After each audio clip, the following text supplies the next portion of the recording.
తేజస్ యుద్ధ విమానం భద్రతను మరింత పెంచే దిశగా భారత్ మరో ముద్దడుగు వేసింది. అత్యాధునిక హైబ్రిడ్ బ్రేక్ పారాచూట్ని తేజస్ వెనుక భాగంతో అనుసంధానించింది. అత్యవసర సందర్భాల్లో అత్యంత వేగంగా ల్యాండ్ అయ్యే సందర్భంలో ఈ పారాచూట్ ఉపయోగపడుతుంది. ఎయిర్ క్రాఫ్ట్ క్యారియర్ లేదా రన్వేపై దిగాల్సిన సందర్భాల్లో ఎలాంటి ప్రమాదం జరగకుండా ఈ హైబ్రిడ్ బ్రేక్ పారాచూట్ డిజైన్ చేశారు. ఇది పైలట్తో పాటు ఫైటర్ జెట్కి ఉపయోగపడుతుంది. పూర్తి దేశీయంగా గ్లైడర్స్ ఇండియా లిమిటెడ్ సంస్థ ఈ అధునాతన పారాచూట్ని రూపొందించింది.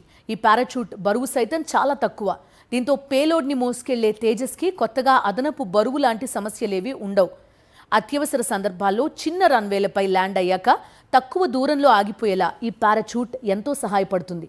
దీంతో బ్రేకింగ్ వ్యవస్థపై పని భారం పూర్తిగా తగ్గుతుంది. వెడల్పాటి ప్లస్ గుర్తు ఆకృతిలో ఉండే భారీ వస్త్రపు చివరల్ని కలుపుతూ గొడుగు ఆకృతిలో దీన్ని తయారు చేస్తారు. ల్యాండింగ్ సమయంలో రన్వే మీద విమానం అటు ఇటు ఊగకుండా స్థిరంగా ముందుకు కదిలేలా ఈ పారాచూట్ సహాయపడుతుంది. రన్వే మీద విమానం ముందుకు దూసుకెళ్లేటప్పుడు ఎదురుగా వచ్చే అత్యధిక గాలి ఒత్తిడిని తట్టుకుని ఇది విమానాన్ని వేగంగా ఆపేస్తుంది. పారాచూట్ వెడల్పు కేవలం 5.75 మీటర్లు, విస్తీర్ణం 17 చదరపు మీటర్లు. దీని బరువు కేవలం 10 కేజీలు మాత్రమే.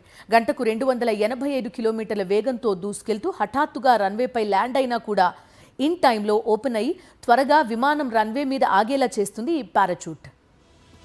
అత్యవసర సమయాల్లో విమానాన్ని నిర్దేశిత దూరం తర్వాత రన్వే మీద ఆపగలిగే సామర్థ్యం ఉన్న పారాచూట్ని హైబ్రిడ్ బ్రేక్ పారాచూట్ అంటారు.